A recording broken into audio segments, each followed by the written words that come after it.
boa noite para você. Pela primeira vez nas eleições gerais, o número de candidatos negros é maior que o de candidatos brancos. Seria natural, considerando que 56% da população brasileira é de pretos e pardos. Essa maioria, embora significativa, acontece principalmente em cargos no Legislativo Estadual, para as assembleias, portanto. Posições como presidente, vice-presidente, governador, senador e deputado federal continuam com uma paleta de cor bem menos diversa. Para a gente discutir os porquês deste cenário, a gente recebe hoje aqui no Band Eleições o Cristiano Rodrigues, ele que é professor do Departamento de Ciência Política da UFMG. Tudo bem, professor? Boa noite. Tudo bem, boa noite. Obrigado pelo convite. E também aqui conosco o nosso diretor de jornalismo, Murilo Rocha. E Murilo, boa noite. Boa noite, Lucas. Boa noite, professor. Obrigado aí por aceitar o nosso convite. Boa noite, muito obrigado pelo convite. Professor, nessa abertura eu trouxe esses dados, né, até da Justiça Eleitoral e também pegando as últimas estatísticas do IBGE que mostram esses 56% de pretos e pardos na população brasileira.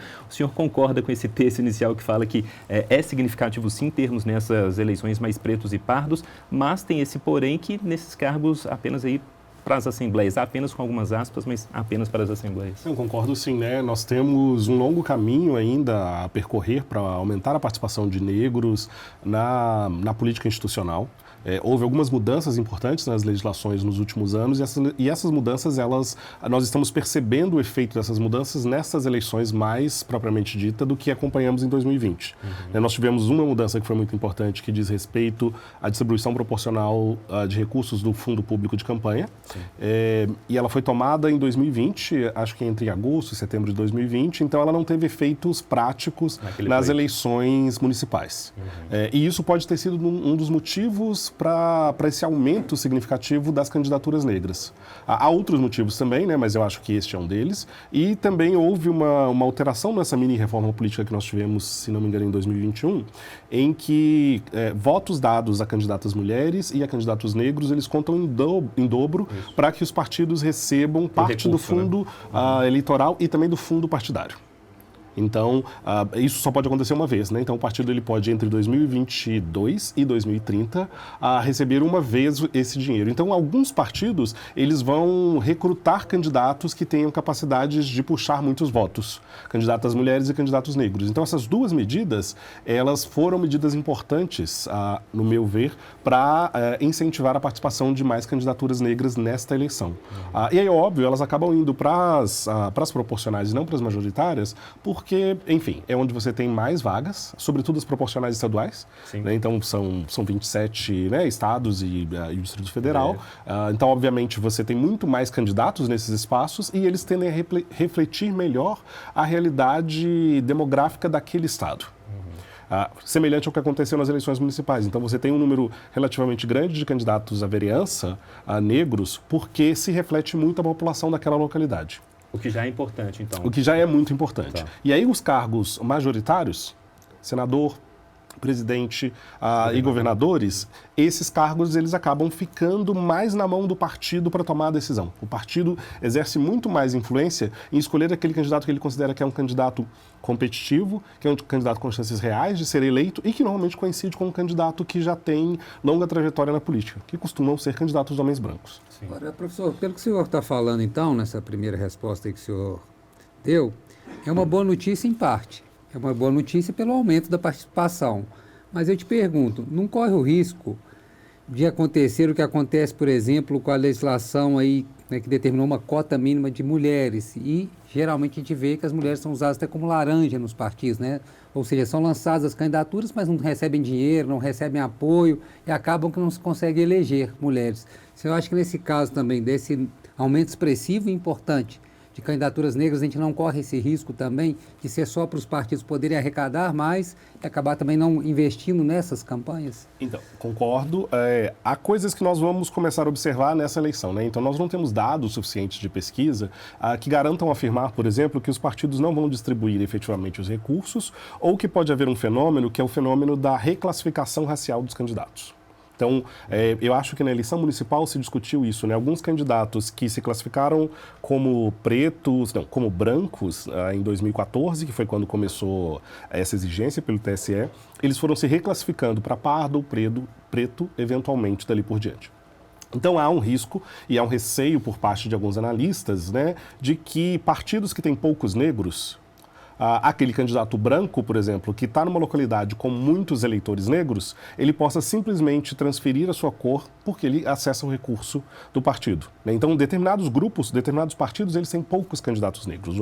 A proporcionalidade diz respeito ao seguinte: se você tem 20% de candidatos negros naquela legenda, 20% daqueles recursos vai para os candidatos negros. Mas nem todos os partidos têm um percentual de candidatos negros semelhantes. Alguns partidos têm um percentual muito alto, que normalmente são partidos pequenos, e os partidos grandes, com maior estrutura, com maior acesso a recursos, eles tendem a ter menos negros entre os seus candidatos. Então, nesses partidos, a disputa por recursos é muito grande, o que pode influenciar que candidatos brancos em determinadas localidades, eles se reclassifiquem racialmente. Então, esse pode ser um dos problemas que a gente vai enfrentar nessa eleição, mas a gente vai conseguir observar daqui por diante. E há medidas, há sanções, caso haja esse tipo de reclassificação. Há também sanções caso não haja a distribuição proporcional de recursos. Então, vários partidos, eles já têm criado obstáculos para distribuir proporcionalmente esses recursos. Então, o TSE, a Justiça Eleitoral, eventualmente, daqui um ano, 2, ele pode reverter essas decisões dos partidos. Mas aí a eleição já passou.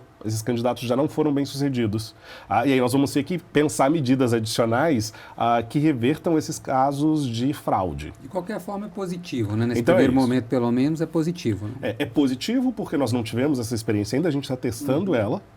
E à medida em que nós vamos testando essas medidas, a gente vai vendo quais são os seus defeitos, quais são as suas dificuldades. Né? Para fazer um comparativo com as cotas para as mulheres, né, foi uma decisão tomada no final dos anos 90. Inicialmente, os partidos não tinham um mínimo de 30% de participação de mulheres. Depois, eles não distribuíam o dinheiro proporcionalmente.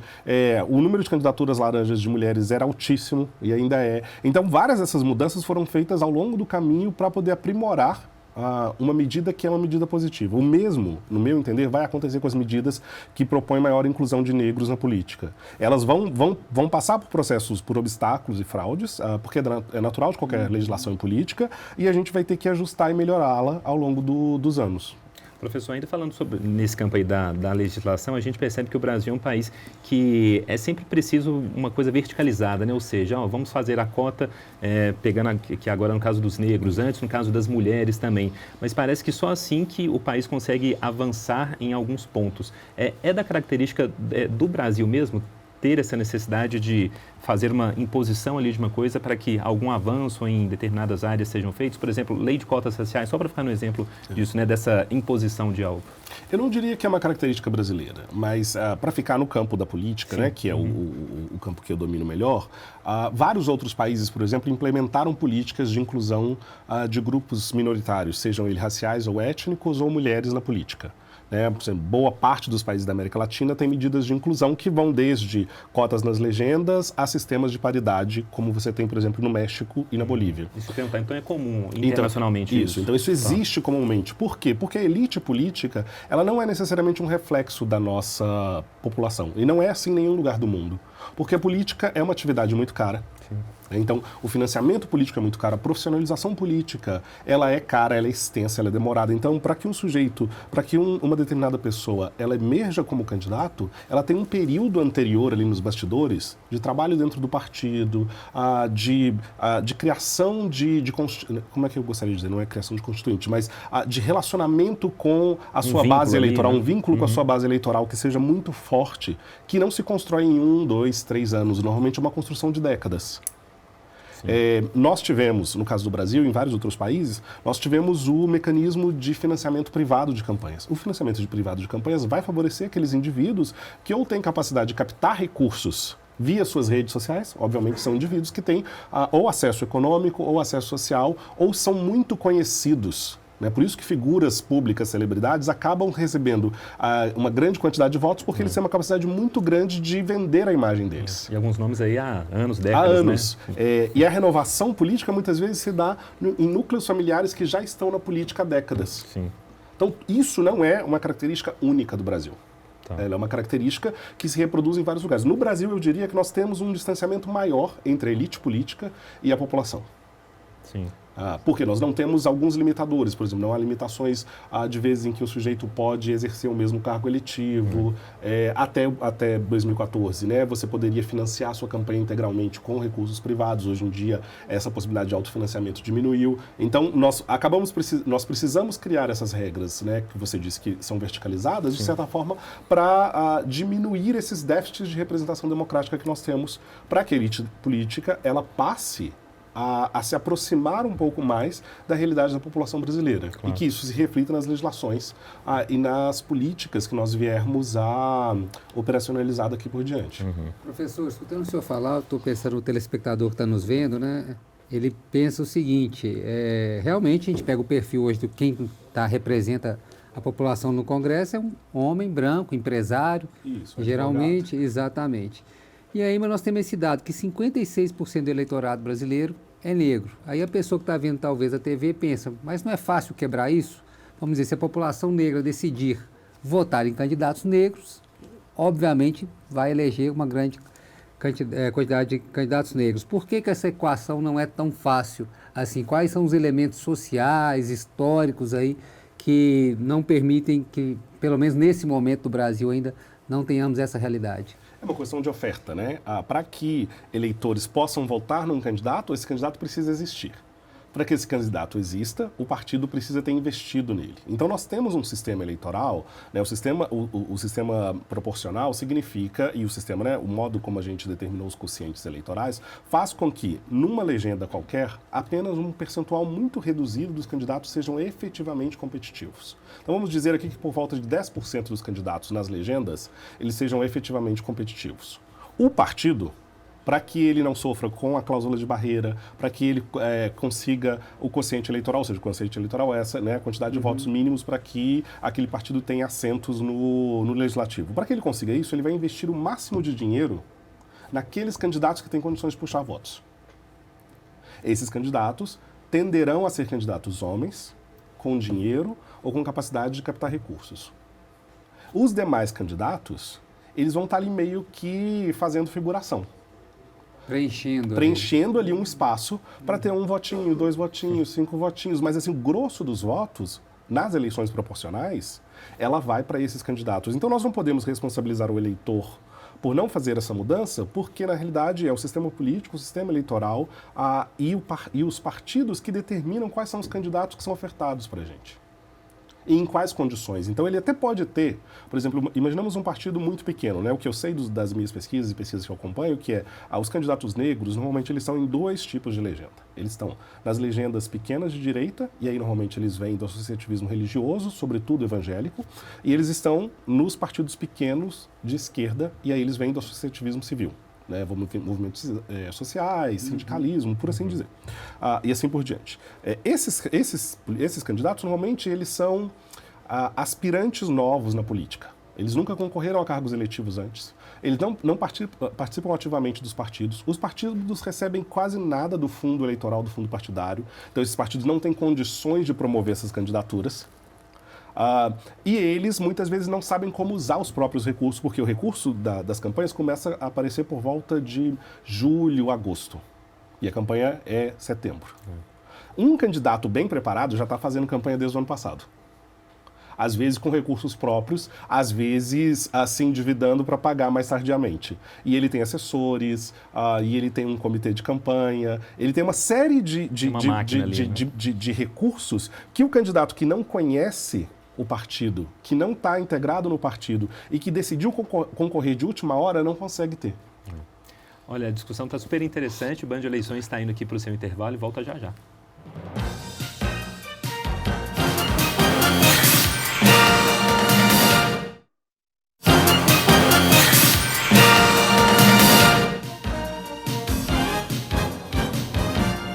De volta com o Band de Eleições, que fala sobre a baixa presença de pretos e pardos nos cargos eletivos, população que a gente lembra é maioria aqui no país. A gente recebe aqui no nosso programa o professor Cristiano Rodrigues. Professor, no bloco anterior o senhor chegou a falar dessa presença dos pretos e pardos nas legendas políticas e eu achei interessante um ponto que eu não tinha me atentado. Eu me lembrei até pela experiência jornalística mesmo, muitos das pessoas dessa dessa população buscam essas legendas mais ligadas à esquerda. Então, o PSOL, né, com destaque, muito provavelmente, o PT também, mas tem também esses partidos menores ligados aí a uma direita, e isso vem muito ali de uma base religiosa, né? Eu queria que o senhor falasse um pouco sobre isso também. Isso, então, um pouco do que eu estava dizendo, isso, né? Nós temos a socialização política dos negros, isso não é só no Brasil, né? Em outros países da América Latina ela parece ser semelhante. Ela vem um pouco do associativismo, ou seja, o associativismo religioso. No caso do Brasil, há um crescimento muito grande das religiões neopentecostais, né, as religiões evangélicas, sobretudo nas regiões de periferia de vários lugares do Brasil. E muitos desses líderes religiosos são negros, assim como boa parte dos fiéis dessas igrejas. Então, uma parte desses líderes religiosos acaba optando por ocupar espaços na política.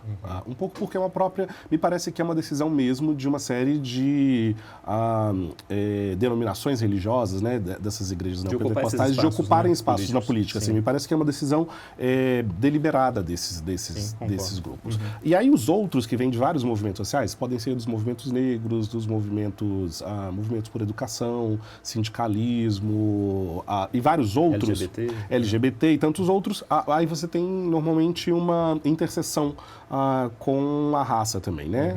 Muitas pessoas negras estão nesse ambiente. E aí há um entendimento de que muitas vezes os partidos não agem diretamente para atender os interesses dessas populações. E eles acabam usando o partido como um mecanismo para se elegerem e então poderem tentar produzir legislações e políticas que sejam mais adequadas para os seus interesses. O que pelo menos até hoje, né, ainda não funciona muito bem, porque o número de negros e sobretudo mulheres negras eleitas é muito baixo. Então, para ficar no de mulheres negras, nós temos na casa de 2% de mulheres negras eleitas no legislativo e 3% no executivo municipal. Considerando que as mulheres negras devem fazer mais ou menos 25% da população feminina, então elas são 12,5% da população brasileira, é muito baixa essa representação. E aí, quando você chega lá, as legislaturas, as assembleias municipais, as câmaras de vereador e mesmo a Câmara Federal, ela funciona por coalizões, ela funciona por grupos suprapartidários que tomam decisões, muitas vezes. E aí, se você não pertence a um desses grupos, se você não tem capacidade de mobilizar coalizões de acordo com seus interesses, acaba que você não consegue promover as legislações e políticas que você gostaria.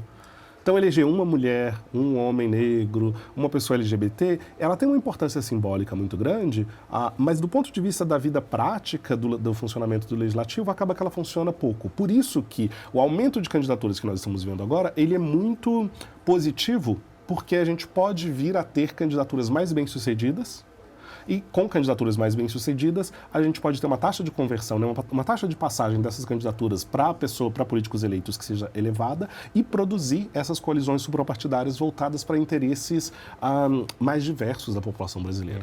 Professor, o senhor acha que o filtro, que, vamos dizer aqui, né, impede maior número de candidaturas, ele está só nos partidos ou também é uma questão social, cultural no Brasil, que o Brasil está mais atrasado que outros países nessa questão racial? Sendo bem claro, assim, na hora que se olha para a política, a população brasileira também olha com racismo na hora de eleger um governador, um presidente, um senador?